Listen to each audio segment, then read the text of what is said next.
Did you ever notice that something you do is making others uncomfortable? As we age, there's a certain freedom that comes with not worrying so much about what others think. That can be a gift, but sometimes without realizing it, that same freedom turns into habits that quietly push people away. They don't always say anything out loud, but you might notice a pause, a change in tone, or someone suddenly becoming busy. And often it's not because they don't care. It's because something in your behavior is making them feel uneasy, disrespected, or even drained.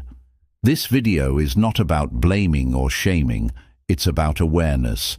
We're going to go through 10 habits that many older adults fall into completely unknowingly that tend to make others uncomfortable. These aren't just little quirks. They're things that, when repeated, can slowly chip away at our relationships with loved ones, friends, and even caregivers. If you've ever found yourself wondering why people don't visit as much or why conversations seem shorter than they used to be, these signs might give you a clearer picture. And more importantly, they can help you build deeper, more enjoyable connections moving forward. Stay tuned until the end, because some of the last points might surprise you and might just shift the way you think about the little things you do each day. Whether you've seen these habits in yourself or in others around you, recognizing them is the first step to growing past them. Let's take an honest, compassionate look together. Number 1. Talking too much about your health problems. One of the first habits that tends to quietly wear on others is when conversations keep circling back to your health, your pain, your medications, your test results, and all the procedures you've had or are thinking about getting. Now, let's be clear. There's nothing wrong with sharing how you feel. Everyone deserves to be heard, especially when they're dealing with real challenges. But when it becomes the centerpiece of every visit, every phone call, or every casual chat, it starts to drain the room.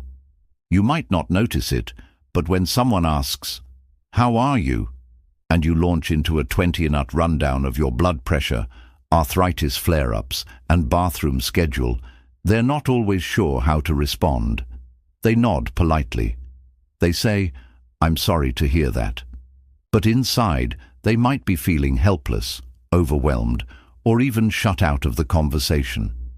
You see, talking about health all the time shifts the focus away from connecting and toward managing. It can turn every conversation into a one-way street. And when that becomes a pattern, people begin to avoid the talk altogether.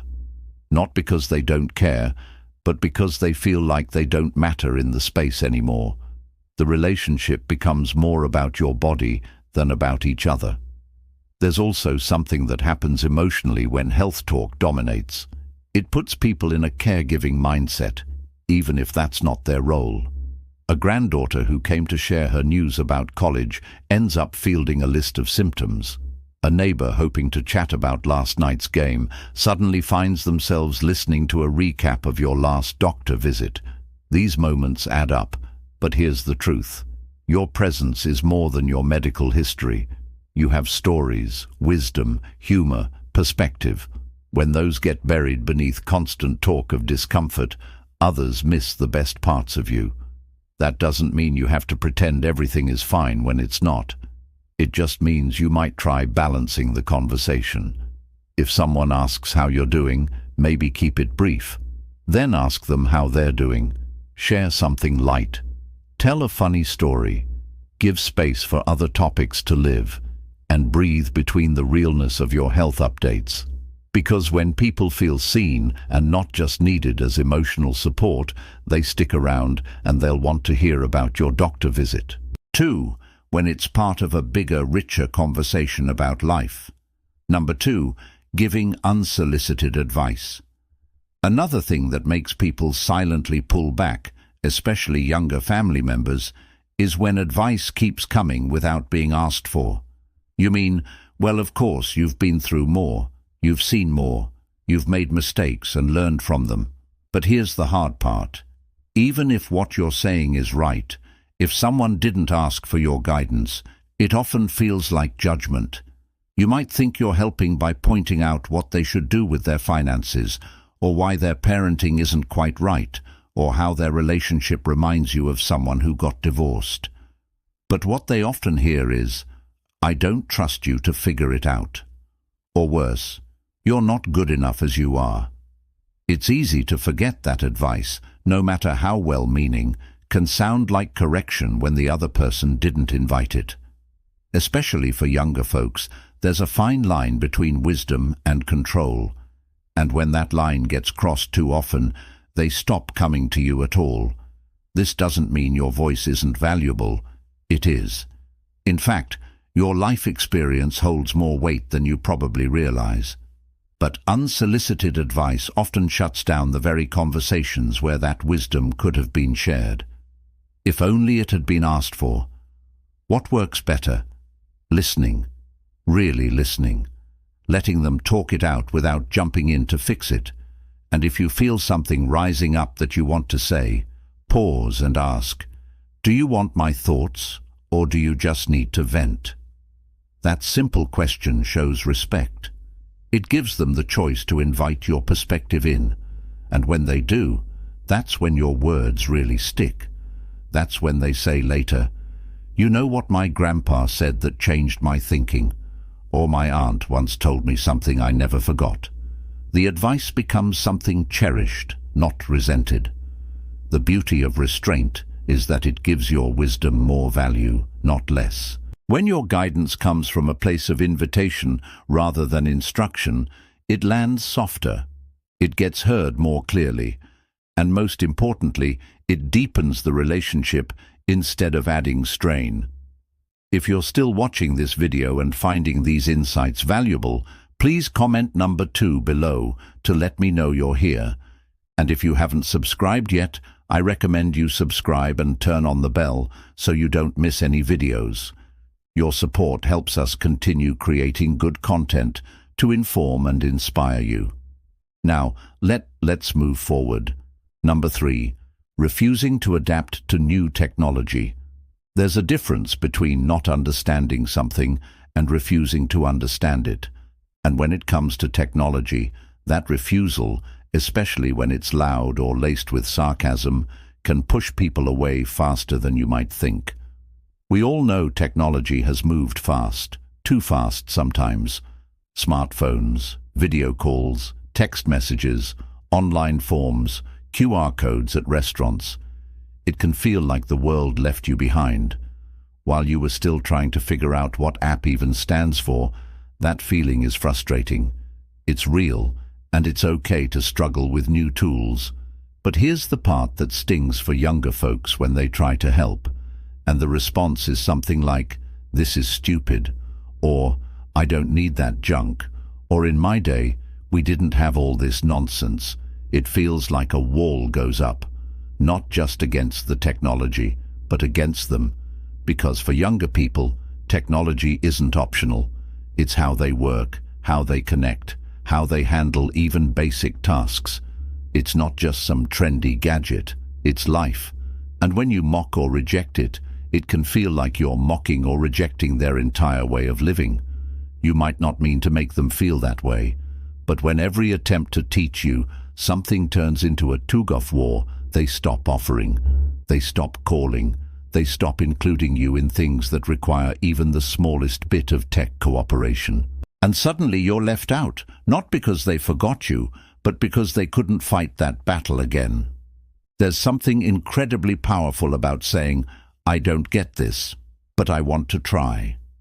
That small sentence opens so many doors. It tells your grandkids that you're willing to learn. It tells your children that you're not locked in the past.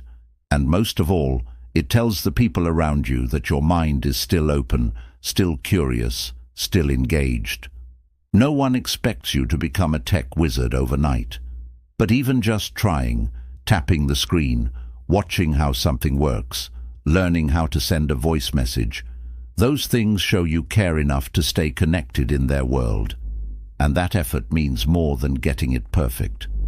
So, the next time someone offers to show you how to join a video call or how to look up a restaurant online, try saying, "Sure, show me slowly." You'd be surprised how far that kind of openness will take you. Not just in what you learn, but in how others feel being around you, because people feel closest to those who are willing to meet them halfway, even if it's over a screen. Number 4, interrupting conversations with personal stories. There's something special about storytelling. When done well, it brings people closer, shares life lessons, and keeps memories alive. But there's a fine line between sharing and overshadowing. And too often, older adults slip into the habit of hijacking conversations with their own stories without even realizing it. You might think you're simply connecting. Someone says they're tired, and you mention how you used to work 3 jobs and still made dinner every night. Someone talks about their vacation, and you launch into a tale about the road trip you took back in 1973. At first, it feels like bonding, but when it happens over and over, it starts to feel less like connection and more like interruption.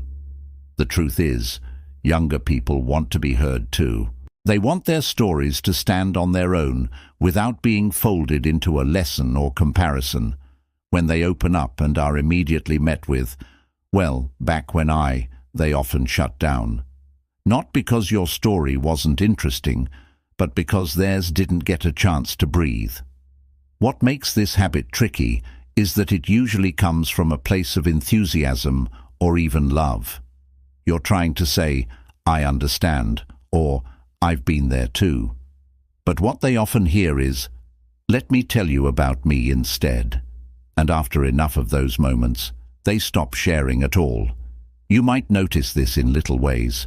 Conversations that grow shorter, responses that feel polite but distant, people who stop calling or only text now. It's not that they don't care, it's that they don't feel heard. Here's a simple shift that makes all the difference when someone shares something with you. Pause. Really listen. Ask a follow-up question before offering your own take. Instead of, "I remember when I try, wow, how did that feel?" or "What happened next?"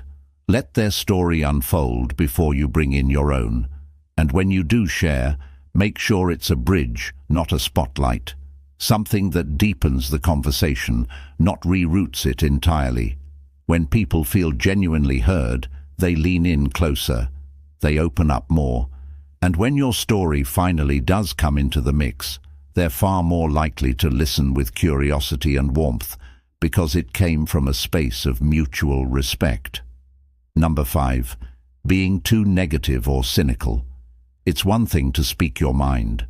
It's another to let every conversation carry a clown over time.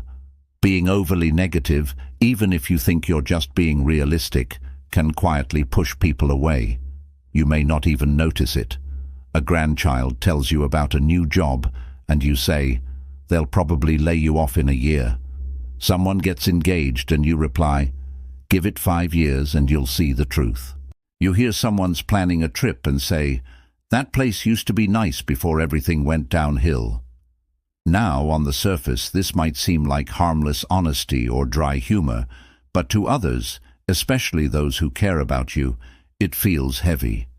It takes the joy out of the moment.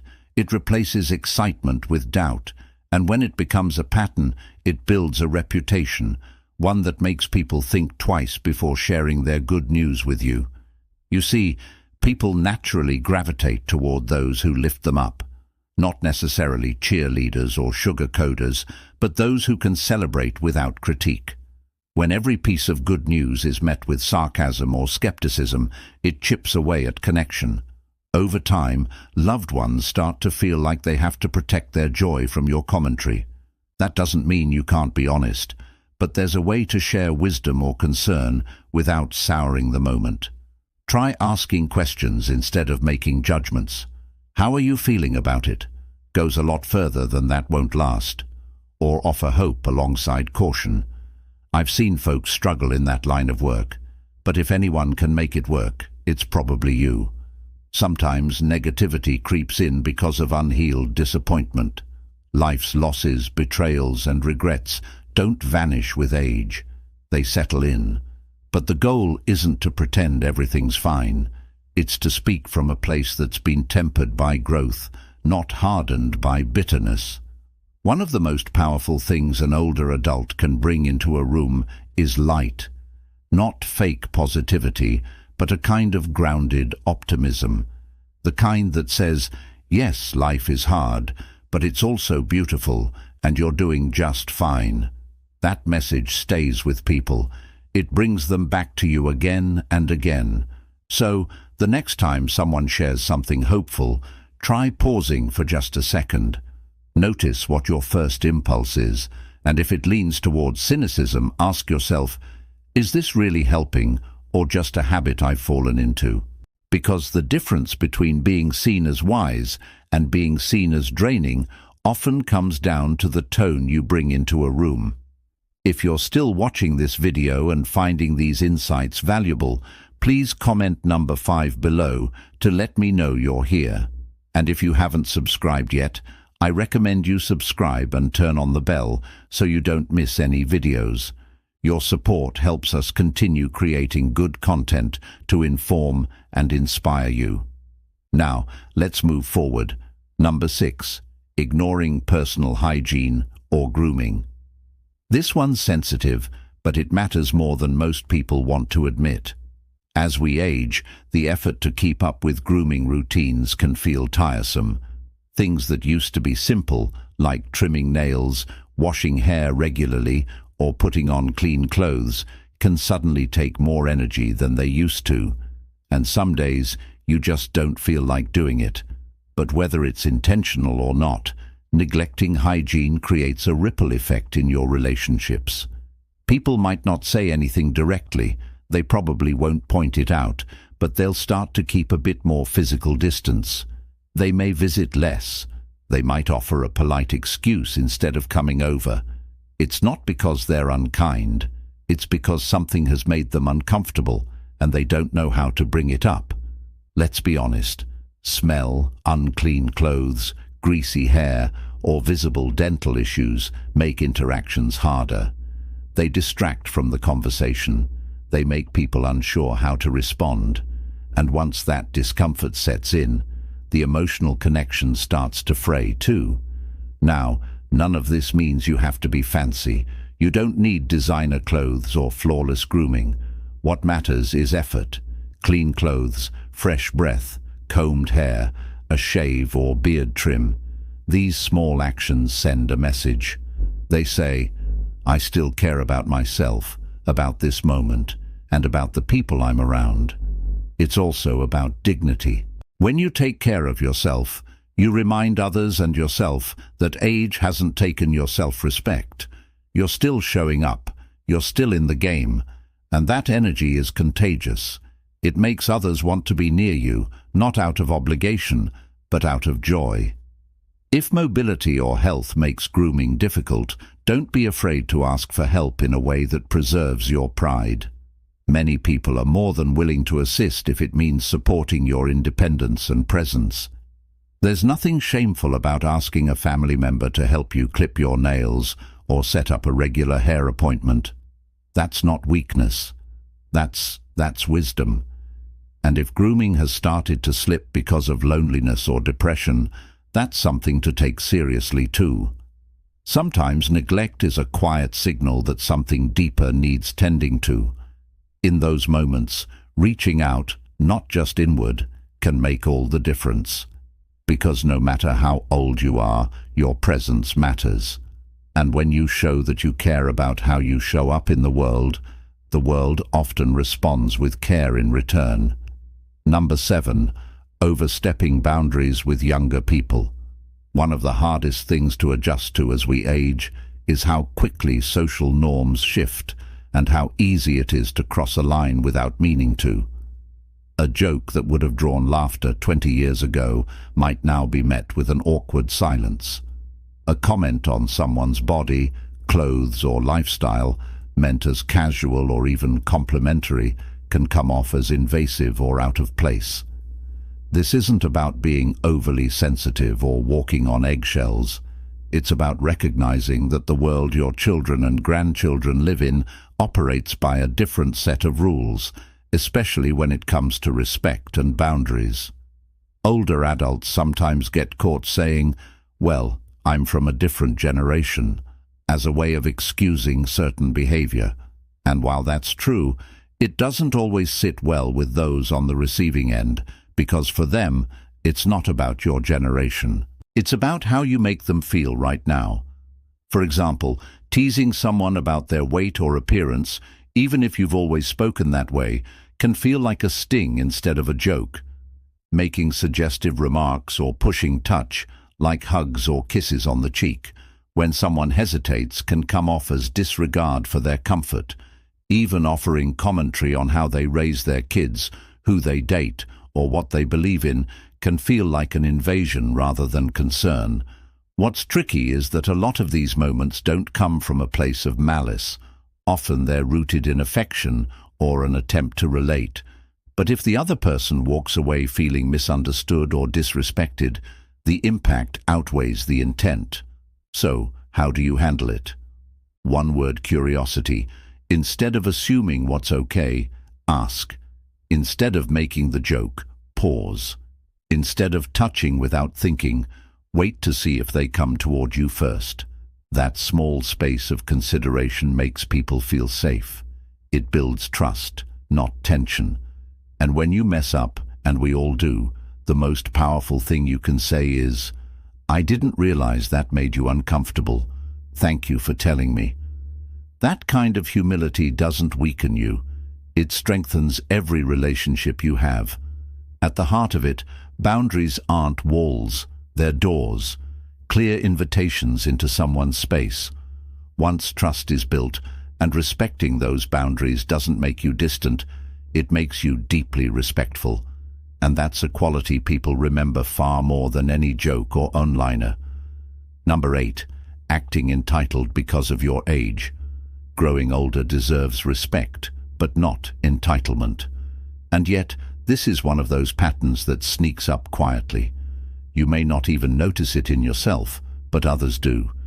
It's in the tone you use when you cut in line and say, "I've earned the right." It's in the way you dismiss a younger person's opinion with, "What do you know? I've been around a lot longer than you."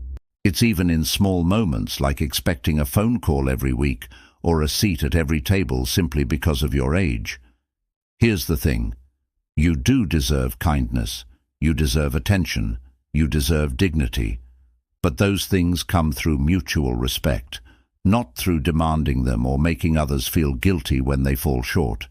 Entitlement, even subtle, tends to shut people down. It makes your loved ones feel like they're walking through a checklist. Call mom, visit dad, include grandma, because if they don't, they'll be met with passive-aggressive silence or guilt-laced comments. And when love starts to feel like a task, people start retreating. Not because they don't care, but because every interaction starts to carry a weight. No one likes to feel like they're being tested. And when age becomes a weapon, when it's used to win arguments, dismiss feedback, or manipulate others into doing things, they stop hearing the wisdom behind your words. They only feel the pressure. This doesn't mean you shouldn't stand up for yourself or voice your needs, but how you do it makes all the difference. Asking for help with sincerity, people lean in. Demanding help with a scowl, people lean out. Expressing disappointment with honesty, people will want to do better. Guilt, tripping, or shaming, that just builds quiet resentment. And if you ever catch yourself thinking, "They owe me this because I raised them," or "After all I've done, this is the least they can do," take a deep breath. Try flipping that script. Think instead, "I gave love because I chose to. I showed up because it mattered." That shift restores your power, not as someone who must be catered to, but as someone who gave without keeping score. Because in the end, respect that's given freely is always more fulfilling than respect that's extracted. You'll find that when you stop expecting special treatment and start treating others with equal regard regardless of age, something beautiful happens. People want to be near you, not because they have to, but because they love to. If you're still watching this video and finding these insights valuable, please comment number 8 below to let me know you're here. And if you haven't subscribed yet, I recommend you subscribe and turn on the bell so you don't miss any videos. Your support helps us continue creating good content to inform and inspire you. Now, let's move forward. Number 9. Refusing to listen or change opinions. There's a quiet wall that starts to build when someone makes it clear over and over that their mind is closed, that they've already figured life out, that there's nothing new worth hearing, and certainly no reason to change. You've lived a full life. You've been through heartaches, victories, wars, marriages, careers, and changes the younger generations can barely imagine. That kind of experience deserves deep respect. But it's not a substitute for openness. In fact, the most respected elders aren't the ones who hold tightest to their views. They're the ones who stay curious. Even now, refusing to listen doesn't always come in the form of shouting down others. Sometimes it shows up in subtler ways, interrupting mid-sentence, rolling your eyes, muttering "that's ridiculous," or tuning out completely when someone brings up an idea that challenges yours. Over time, these habits tell people, especially younger ones, that their voice doesn't matter. And when people feel like they're being dismissed before they've even finished a thought, they stop sharing. Not because they don't have anything to say, but because they no longer feel safe saying it around you. You might not agree with everything. You're not supposed to, but there's something powerful about saying, "I never thought about it that way," or even, "Help me understand where you're coming from." That small gesture cracks the door open to connection. It shows that you value the person even if you're still forming your opinion. One of the dangers of aging is not physical, it's emotional rigidity. The idea that the world has nothing left to teach you, that your way is the right way and everyone else is just catching up or getting it wrong. That kind of thinking doesn't just block learning, it blocks love. Because the truth is, people are drawn to humility. They're moved by elders who admit they're still growing. When a grandparent says, "I used to think this, but now I'm not so sure," it earns more respect than any hard stance ever could. It shows a kind of strength that doesn't come from winning arguments, but from being willing to listen with a quiet heart. So the next time someone says something that rubs you the wrong way, or challenges what you've always believed, try pausing, take a breath, ask a question. You don't have to agree, but if you can listen with kindness, you open the door for real understanding. Because in the end, the goal isn't to be right. It's to stay in relationship, and that's only possible when we make space for more than our own voice. Number 10. Guilt-tripping loved ones for not visiting or calling. It's easy to feel forgotten, especially when the phone doesn't ring as often as it used to, when people don't stop by as much, or when holidays pass without the same energy or attention they once had. That silence can feel personal. It can stir up sadness, frustration, or even anger. And sometimes, without meaning to, that pain slips out as guilt. You might say things like, "Well, I guess I'm not that important anymore," or "I could be dead and no one would notice," or even just a cold "nice of you to finally call." And in the moment, those words might feel honest, like you're expressing how much their presence means to you. But to the person hearing it, it can feel like a trap, like no matter what they do, it won't be enough. Guilt might get a reaction, a phone call here, a visit there, but it rarely builds closeness. What it builds instead is pressure, obligation, a sense that spending time with you comes with emotional strings attached. And over time, that doesn't bring people closer, it pushes them away. This doesn't mean your feelings aren't valid. It's okay to miss someone. It's okay to want more connection. But there's a difference between expressing that desire with vulnerability and trying to force it with guilt. Saying, "I really miss you," or "It means a lot when you reach out," invites warmth. It opens a door. Guilt, on the other hand, closes it with a thud. Here's something else to consider. The younger people in your life are often juggling more than they let on.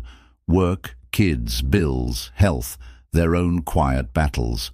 Their silence isn't always about you. It's often about survival. And when they finally do have a moment to breathe, they're far more likely to pick up the phone if they know it'll be met with love, not guilt.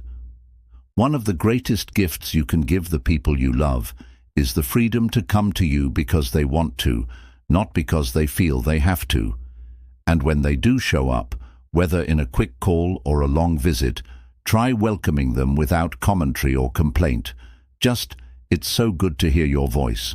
That alone makes them want to return, because at the end of the day, connection grows where joy lives. And when you become a source of warmth instead of weight, people don't forget you. They come back not just out of duty, but out of genuine affection. And that kind of love, that's the kind that lasts. Final thoughts. Now that we've walked through these 10 habits, take a moment to think. Did any of them feel familiar? Not in a way that brings shame, but in a way that gently nudges you to reflect. The truth is, all of us pick up patterns over the years. Some serve us well, others slowly wear down the very relationships we care most about.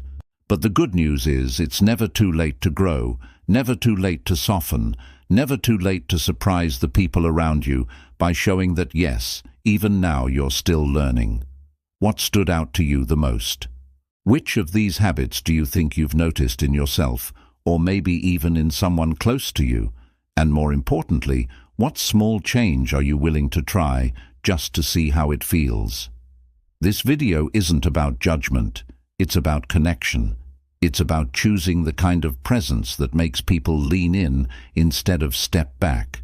Whether you're 55 or 85, you still have the power to shape how others feel in your presence. You still have time to be the kind of person people look forward to seeing. Not because they have to, but because they want to.